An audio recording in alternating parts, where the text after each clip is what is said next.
একদিন ফাতেমা রাদিয়াল্লাহু তাআলা আনহা তার এক ইহুদি বান্ধবীর সাথে একটি বাগানে দাঁড়িয়ে গল্প করছিলেন। এমন সময় একজন লোক এসে ইহুদি মেয়েটিকে বললেন, আপনার বাবা আপনাকে বাড়িতে যেতে বলেছেন। তখন মেয়েটি সেই লোকটির সাথে বাড়িতে চলে গেলেন। বাড়িতে যাবার পর মেয়েটির বাবা মেয়েটিকে বললেন, মা, তোমার বিয়ের জন্য একটি ছেলে নির্বাচন করা হয়েছে। ছেলেটি ইহুদি সম্প্রদায়ের এক শিল্পপতির ছেলে। তুমি কি এই বিয়েতে রাজি আছো? তখন মেয়েটি বলল, বাবা, এই উত্তরটি আমি আপনাকে কালকে দেব। আজকে রাতে আমাকে একটু সময় দিন, আমি একটু ভেবে দেখি। মেয়েটির বাবা মেয়েটিকে সময় দিল। মেয়েটি তার বাবার কাছ থেকে সময় নিয়ে কোনো দিকে না তাকিয়ে এক দৌড়ে ফাতেমা রাদিয়াল্লাহু তাআলা আনহার কাছে চলে এলেন। তার কাছে এসে বললেন, বোন, তোমার সাথে আমার দীর্ঘ 12 বছরের সম্পর্ক। এই দীর্ঘ সময়ে তুমি কখনো আমাকে ভুল পরামর্শ দাওনি। আশা করছি আজকেও তুমি আমাকে কোনো ভুল পরামর্শ দেবে না। আমার জন্য আমার বাবা একজন ছেলে নির্বাচন করেছেন। ছেলেটি হচ্ছে ইহুদি সম্প্রদায়ের এক বিশাল শিল্পপতির ছেলে। তার সাথে বাবা আমাকে বিয়ে দিতে চান। এখন আমি কি করব? তখন ফাতেমা রাদিয়াল্লাহু তাআলা আনহা মেয়েটির এই কথা শুনে বললেন, বোন, যেহেতু তোমার বাবা ছেলেটির সঙ্গে তোমার বিয়ে ঠিক করেছে এবং তোমার বাবা চাইছেন এই ছেলের সঙ্গে তোমার বিয়ে দিতে, তাই তুমি এই বিয়েতে রাজি হয়ে যাও। তখন মেয়েটি ফাতেমা রাদিয়াল্লাহু তাআলা আনহাকে বললেন, হে বোন, আমি এই বিয়েতে রাজি হতে পারি, কিন্তু একটা শর্ত আছে। শর্তটা হলো, যদি তুমি আমার এই বিয়েতে উপস্থিত থাকো তবে আমি বিয়ে করব। তুমি তো জানো আমি তোমাকে কতটা ভালোবাসি। তখন ফাতেমা রাদিয়াল্লাহু তাআলা আনহা মেয়েটিকে বললেন, তোমরা ইহুদি আর আমরা মুসলিম, আর তুমি তো জানো যে ইহুদিরা মুসলমানদেরকে একদম সহ্য করতে পারে না। আর আমি যদি তোমার বিয়েতে যাই তাহলে আমার বাবা মুহাম্মদ সাল্লাল্লাহু আলাইহি ওয়াসাল্লামকে মুসলমান সম্প্রদায়ের কাছে প্রশ্নের সম্মুখীন হতে হবে এবং আমার বাবাকে নিয়ে তারা হাসিঠাট্টা করবে। এছাড়া তোমাকেও ইহুদি সম্প্রদায়ের কাছে প্রশ্নের সম্মুখীন হতে হবে এবং তারাও তোমাকে নিয়ে হাসিঠাট্টা করবে। তাই আমি তোমার এই বিয়েতে উপস্থিত হতে চাইছি না। তখন সেই ইহুদি মেয়েটি ফাতেমা রাদিয়াল্লাহু তাআলা আনহাকে বলল, তুমি যদি আমার বিয়েতে উপস্থিত না থাকো তাহলে আমি কথা দিলাম কিয়ামত হয়ে গেলেও আমি বিয়ে করব না। মেয়েটির এমন কথা শুনে এক পর্যায়ে নিরুপায় হয়ে ফাতেমা রাদিয়াল্লাহু তাআলা আনহা সেই মেয়েটিকে বললেন, ঠিক আছে বোন, আমি তোমার বিয়েতে যাব। তুমি এই কথা তোমার বাবাকে জানিয়ে দাও। তখন মেয়েটি ফাতেমা রাদিয়াল্লাহু তাআলা আনহার কথা শুনে এক দৌড়ে বাবার কাছে এসে বললেন, বাবা, আমি এই বিয়েতে রাজি আছি, তবে একটি শর্ত আছে। আর সেই শর্ত হল, আমার বিয়েতে মুহাম্মদের মেয়ে ফাতেমা আমার সাথে থাকবে। তখন মেয়েটির বাবা বলল, মুহাম্মদের মেয়ে যদি আমাদের এই বিয়েতে আসে তাহলে সেটা আমার এই খানদানের সঙ্গে মিলবে না, কারণ তারা হচ্ছে গরিব। তারা ঠিকমতো দুবেলা খেতে পারে না এবং ভালো জামাকাপড়ও তাদের নেই। তাহলে তারা কি করে তোমার বিয়েতে আসবে? তাছাড়া তোমার বিয়েতে যারা আসবে তারা সবাই ধনী শিল্পপতির ছেলে মেয়ে। তাই মুহাম্মদের মেয়ে ফাতেমাকে দাওয়াত করা যাবে না।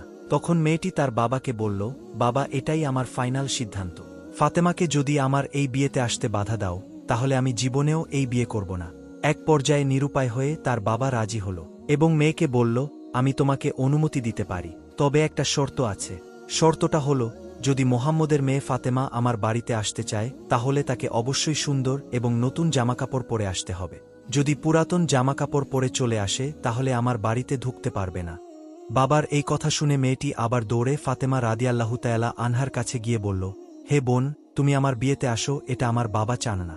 তবে আমার বাবা একটা শর্তে রাজি হয়েছেন। শর্তটি হলো, আমার বিয়েতে তুমি যদি আসো তাহলে অবশ্যই নতুন জামাকাপড় পরে তোমাকে আসতে হবে। এখন তুমি বলো যে তুমি আমার বিয়েতে আসবে কিনা। এই কথা শুনে ফাতেমা রাদিয়াল্লাহু তাআলা আনহা কেঁদে কেঁদে বললেন, বোন, আমার জীবনে অনেক বছর হয়ে গেছে আমি নতুন জামাকাপড় চোখে দেখিনি। আমরা অভাবগ্রস্ত মানুষ, কখনো কখনো আমাদের না খেয়েও দিনযাপন করতে হয়, সেখানে নতুন জামাকাপড় কি করে পাবো বলো? তখন মেয়েটি ফাতেমা রাদিয়াল্লাহু তাআলা আনহাকে বলল, বোন, তুমি যদি তোমার নিজের জবানে একবার বলো যে আমি নতুন জামাকাপড় পরে তোমার বিয়েতে যাব, তাহলে আমার বিশ্বাস তোমার মহান সৃষ্টিকর্তা আল্লাহ রাব্বুল আলামিন তোমার জন্য জামাকাপড়ের ব্যবস্থা করে দেবেন, কারণ আমি জানি তোমার সাথে তোমার আল্লাহর অনেক ভালো সম্পর্ক রয়েছে। এই কথা শুনে ফাতেমা রাদিয়াল্লাহু তাআলা আনহা আবেগী হয়ে বললেন, ইনশাআল্লাহ, আমি তোমার এই বিয়েতে যাব এবং নতুন জামাকাপড় পরিধান করেই যাব। তখন আবার মেয়েটি দৌড়ে তার বাবার কাছে গিয়ে তার বাবাকে বলল, বাবা, ফাতেমা আমার বিয়েতে আসবে এবং নতুন পোশাক পরিধান করেই আসবে। সে আমার সাথে এমনটি ওয়াদা করেছে। তারপর বিয়ের দিন তারিখ ঠিক হল।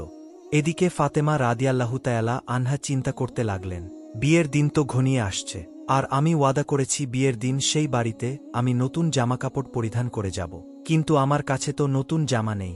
এসব কথা চিন্তা করতে করতে ফাতেমা রাদিয়াল্লাহু তাআলা আনহা জায়নামাজ বিছিয়ে নামাজে বসে গেলেন। নামাজে সেজদায় গিয়ে তিনি চোখের পানি ছেড়ে দিয়ে বললেন, হে মাবুদ, আপনার সঙ্গে আমার গভীর সম্পর্ক রয়েছে তা আজ পর্যন্ত এই দুনিয়াতে কেউ জানে না। মাসের পর মাস চলে গিয়েছে, আমি না খেয়ে থেকেছি, কিন্তু কোনো দিনও আপনার কাছে কোনো কিছুই চাইনি। আজকে আপনার কাছে একটা নতুন জামা আবদার করছি, কিন্তু এই আবদার আমার জৈবিক বা দৈহিক চাহিদা পূরণের জন্য নয়, এটা শুধু আমার বান্ধবীর সম্মান রক্ষার জন্য। আপনি আমাকে এমন একটি জামা প্রদান করুন যেটা পরে আমি আমার বান্ধবীর বিয়েতে যেতে পারব, এবং সেখানকার মেয়েরা যেন এই জামা দেখে আমার দিকেই তাকিয়ে থাকে এবং মুসলমান হয়ে যায়। হে মাবুদ, আপনি কি আমাকে একটা নতুন জামা দান করবেন? এভাবেই ফাতেমা রাদিয়াল্লাহু তাআলা আনহা চোখের পানি ছেড়ে দিয়ে কাঁদছিলেন। নামাজ শেষে তিনি ঘরের কোণে তাকালেন এবং সেখানে দুটি প্যাকেট দেখতে পেলেন। তখন ফাতেমা রাদিয়াল্লাহু তাআলা আনহা প্যাকেট দুটি নিয়ে কাঁদতে কাঁদতে নবী করিম সাল্লাল্লাহু আলাইহি ওয়াসাল্লামের কাছে আসলেন এবং তার কাছে সমস্ত ঘটনা খুলে বললেন। অতঃপর রাসূল সাল্লাল্লাহু আলাইহি ওয়াসাল্লাম সেই প্যাকেটটা হাতে নিয়ে খুলতেই তিনি জান্নাতের সুঘ্রাণ পেলেন, যে সুঘ্রাণ তিনি মিরাজের রাতে পেয়েছিলেন। তখন রাসূল সাল্লাল্লাহু আলাইহি ওয়াসাল্লাম ফাতেমা রাদিয়াল্লাহু তাআলা আনহাকে জড়িয়ে ধরে কপালে চুমু দিয়ে বললেন, এই কাপড় তুমি কোথায় পেয়েছ? মা, এটা তো দুনিয়ার কোনো কাপড় না, এটা তো জান্নাতের কাপড়। তুমি গোপনে আল্লাহর কাছে একটি কাপড়ের জন্য প্রার্থনা করেছ। মহান আল্লাহ রাব্বুল আলামিন তোমার দোয়া কবুল করেছেন এবং তিনি তোমার উপর সন্তুষ্ট হয়েছেন, এবং এতই সন্তুষ্ট হয়েছেন যে তিনি তোমার জন্য জান্নাতুল ফেরদাউস থেকে একটি জামার ব্যবস্থা করে দিয়েছেন।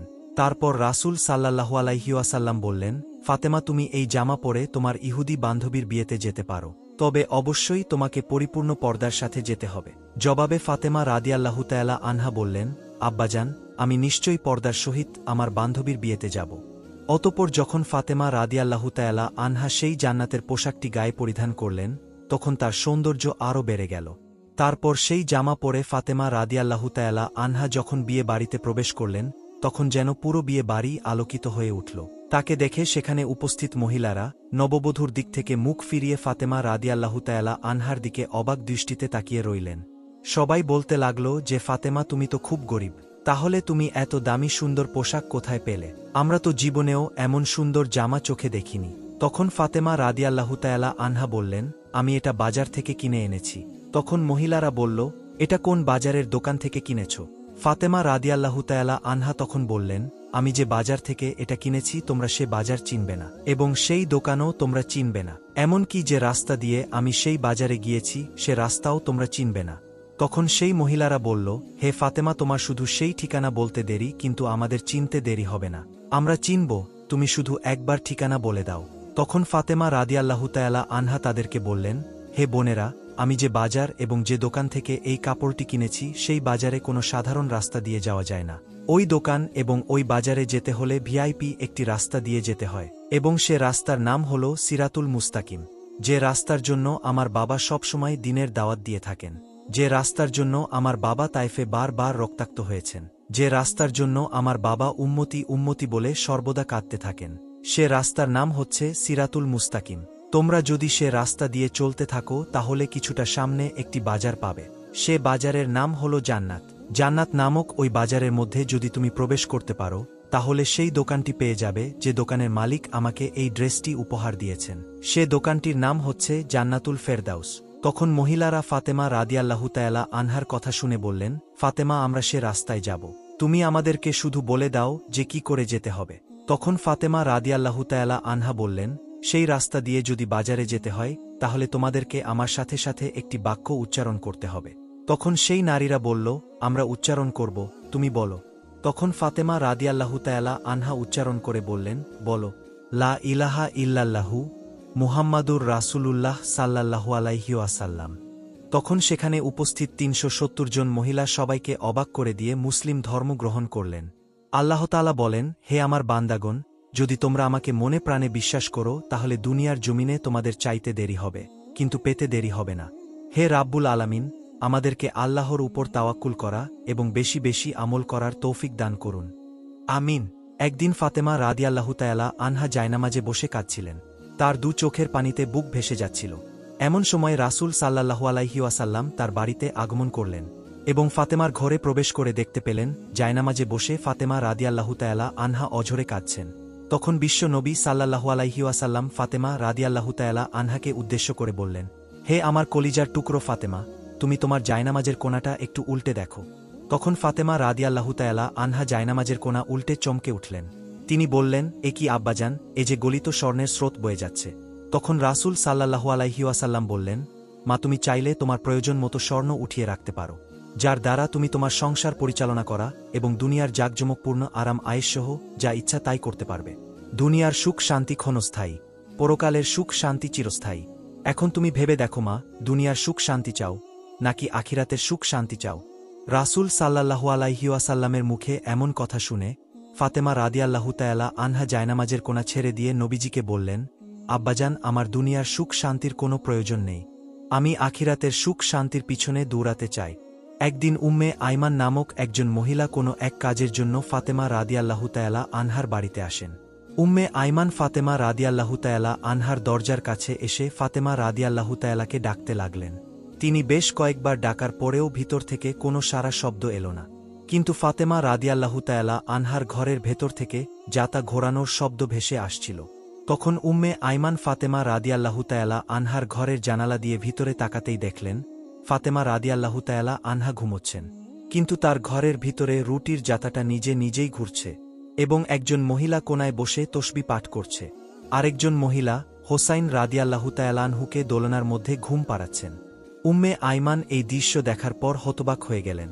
তারপর তিনি ফাতেমা রাদিয়াল্লাহু তাআলা আনহার বাড়ি থেকে বের হয়ে সোজা নবী করিম সাল্লাল্লাহু আলাইহি ওয়াসাল্লামের দরবারে উপস্থিত হলেন। উম্মে আইমান বিশ্ব নবীর কাছে সমস্ত ঘটনা খুলে বললেন। তখন রাসূল সাল্লাল্লাহু আলাইহি ওয়াসাল্লাম উম্মে আইমানকে বললেন, হে উম্মে আইমান, আমার মেয়ে ফাতেমা জাতা ঘোরাতে ঘোরাতে ক্লান্ত শরীর নিয়ে ঘুমিয়ে পড়েছিল, অথচ তার তাসবিহ পাঠ করা বাকি ছিল এবং প্রচণ্ড গরমের কারণে হোসাইন রাদিয়াল্লাহু তাআলা আনহুর ঘুম ভেঙে গিয়েছিল। তাই আল্লাহ রাব্বুল আলামিন ফাতেমার ঘরের মধ্যে ৩ জন ফেরেশতাকে ৩টি কাজ সমাধান করার জন্য পাঠিয়ে দিয়েছিলেন।